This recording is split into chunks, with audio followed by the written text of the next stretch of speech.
You gotta change your mental by striving to learn info. So open your third eye and recharge your crystals. You gotta change your mental. You gotta change your mental. You gotta change your mental. You gotta change your mental. You gotta change your mental by striving to learn info. So open your third eye and recharge your crystals. You gotta change your mental. You gotta change your mental. You gotta change your mental. Peace. Welcome back to the channel, Goddess Nigel. So we're gonna jump right into it today. I want to talk about something that I don't think that I've touched too much on when it comes to just who I am and just my spiritual journey. As far as a little bit of my childhood, a little bit of my first experiences with paranormal activity, spirits, whatever you want to call it. Everybody has their own way of breaking down um, energies and entities from other dimensions. So, my thing is, when I was younger, I would experience sleep paralysis. Um, Obviously, at the time, I didn't know that it was sleep paralysis until I got more knowledge of what this stuff was. But I would have this experience all the time when I was a kid. I would go into my room and my stereo would turn on by itself. I would wake up and I would see different entities in my room, different energies in my rocking chair. I remember one particular time I seen an older woman, very dark skinned woman, and when I described her, I told my mom, and she said it sounded like my great grandmother. Um, I was never scared of this energy. What would scare me was the sleep paralysis. But again, at the time, I didn't know what it was. My mom, she was aware of the spiritual stuff. She was aware of the dreams because she had experienced that. My grandmother had experienced that, so that she could relate to. But I never told her about like the sleep paralysis. I didn't even know what it was when I honestly thought it was just a bad dream or a nightmare.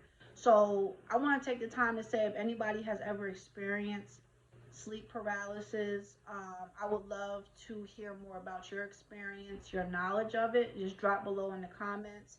Um, because obviously, I've done a little bit of research as far as Google, but I feel like I'm not getting the answers that I really want when it comes to the sleep paralysis, the energies and entities that you experience. It's just very scary. So I've been experiencing different things since I was very young.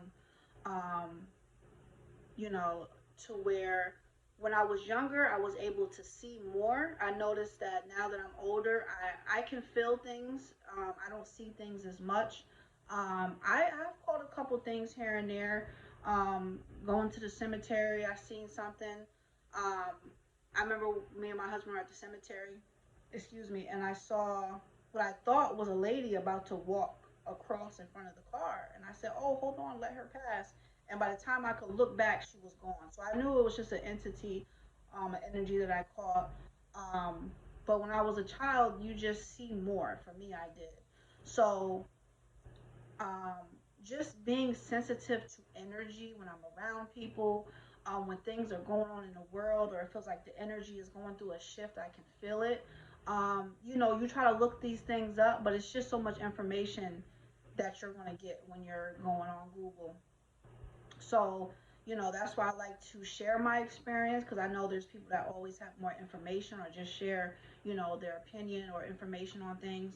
Um, but later on in life, I realized that what I was experiencing when it comes to energy is me being an empath. When I was in school, in elementary school, I would always go to the nurse, oh, my stomach, my stomach, my stomach. But a lot of times for me, I get a lot of my energy and I feel it through my stomach, which we know is our second brain. But I would feel everything there, and I still do. So I was always in a nurse's office. Nothing was wrong with me, but I didn't know that I was getting overwhelmed with energy. My mom didn't know what was going on. Um, so yeah, when I was younger, I would see energy. I would feel it. The sleep paralysis, picking up energy. Um, so it's good to kind of have a place or at least information that I can relate to. Oh, you're an intuitive empath, or there's certain labels that I don't like. I don't like to consider myself a psychic. I don't like to consider myself um, different things that people usually describe themselves as. I just feel like I can connect with energy. I can connect with energy that has passed over. I remember the first time I did a reading for someone. She came to me and she wanted a reading done about her relationship, and I end up picking up energy on her mom. Like her mom's energy was coming through. So, I described something that I saw, and she said, "Yeah, this is something that my mom would make." Because I seen her mom preparing a certain type of dish, and it didn't make a lot of sense, but something told me you need to describe this to her regardless if it makes sense or not, because one thing I struggle with is second guessing myself. And once I described to her what I saw, she described the meal that her mom would always make for her, and that's what I was picking up on. Her mom just came through. So I actually got excited because I feel like connecting with energies and souls that has passed over is, to me, it's more of a satisfaction and a blessing because they're so far. So they're like in another realm or dimension, whatever you want to call it. Um, so yeah, that was my first time connecting, and I wasn't intentionally trying to connect with her mom. I was doing a reading for her based on her relationship. Um, so I tell people, if I had a choice, as much as I love to help people, I don't know if I would pick this for myself. But it's something that I had to learn to accept. It's something that I learned to love and appreciate, regardless how overwhelming it is, because dreams are very um, vivid dreams. I never know if the dream is something that's going to come true or is it just something that's in my subconscious. So sometimes dreaming for me can be very stressful because I wake up and if it's something bad, I'm like, okay, is this about to happen? I just have to kind of wait and see because I really can't tell the difference. But just dreaming stuff can be kind of scary and uncomfortable, always picking up energy. So for me, it takes a lot for me to protect myself and finding the balance of picking up energy from other dimensions and then being in this reality. But it's part of who I am. My mom, um, I would say, had this gift. It really scared her to the point where she asked God to block her from dreaming. And when she did that, she said to this day, um, she doesn't really remember her dreams too much. And my grandmother, would see things. They were both, my mom's from the South. She's from Warrenton, Georgia. So they would, she would. All right, so the video just cut off. I had to clear up some space in my phone. So, yeah, I wanted to kind of finish what I was saying before the phone just rudely interrupted me. Um, but I don't know exactly where I was at when I was speaking. But yeah, I just had to learn how to balance dealing with, you know, picking up energy with feeling stuff from other dimensions and places, and just dealing with reality that I deal with, on an everyday basis. Um, so I've learned to accept it. I've learned to, use this spiritual gift to help others. Oh, I think I was talking about like my grandmother. Yeah, because my mom, she prayed for to stop her dreams, which she said that she doesn't dream that much now.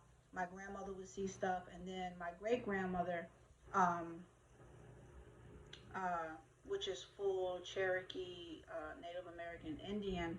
Um, she also had spiritual gifts as well. So I've been trying to use these gifts as much as I can, um, with doing spiritual readings for people. And the way I do my readings, I do not need to have you in front of me. Like I can simply just look at a picture and pick up energy with you. Um, so I don't have to be in front of you. And sometimes being in front of someone can be overwhelming for me because my energy is that sensitive. So I prefer to do my readings that way, where you just send me a picture and I'm able to connect and feel your energy and everything like that. Um, but yeah, I just think as the black community, I think I did a video a couple days ago talking about mental health. It's not spoke about as much as it should be. And I feel like in the black community, we've always been taught or just raised to keep things quiet, not talk about certain things, and I don't think that's healthy for anyone, when it comes to mental health. And also when it comes to these spiritual gifts that I know a lot of us have, when it comes to experiencing paranormal activity, a lot of it's in our blood. That's just where we come from, and we'll just brush it aside, not realizing, okay, what is this? Am I supposed to be doing something more with it? Because we're so scared of being judged. We're so scared of other people looking at us a certain way. So I was going to do a different upload, but I just felt like it was necessary to bring a little bit of awareness to the people that, have experienced these different things, and feel like you don't have a place to talk or vent about it. So I will be doing more videos on this because I always share with you guys that I'm an empath and I do readings and just my spiritual journey, but I never really broke down, a little bit of my childhood and things that I deal with on a day-to-day basis, and it can be overwhelming. So I just want to share that with you guys. If any of you are ever interested in a reading or just any of my spiritual services, I do have a link. If you go to my YouTube, you'll see right at the top there's two links. One link is called Black Light, which is a service that me and my husband have put together. But it also has services for me, as far as my readings and my spiritual services. So you can go up there and check that out. And I also have my Instagram page. So if you go to my IG, you will see a lot of the protection jewelry that I make. Um, and all the crystals I have right now did come from Merida, Mexico. I do. These are ones that I brought back, but the guy that I actually purchased from, he has a crystal shop in Merida, but him and his wife, um, every so often they do fly to the States, and where they fly to happens to be close to where I'm at. So I'm able to have him bring stuff to me, as far as like the stones and everything like that. So you guys can check out my Instagram page. Make sure you follow me there. Make sure you like, share, subscribe. You guys, it is absolutely free to show love and support. In the past week, I've gotten like over 25 new subscribers on my YouTube channel, so I appreciate you guys 100%. And yeah, you're going to be seeing a lot more content talking about a lot of different things that I feel that needs to be talked about, particularly in the Black community, but just for anyone. Everyone is welcome. We are all a melting pot of what is running through our DNA. It's just sometimes when it comes to the Black community, I feel like we lack a lot of different things. And, some stuff just needs to be talked about. So make sure you guys are meditating, make sure you guys are hydrating, and most importantly, make sure you are loving yourself.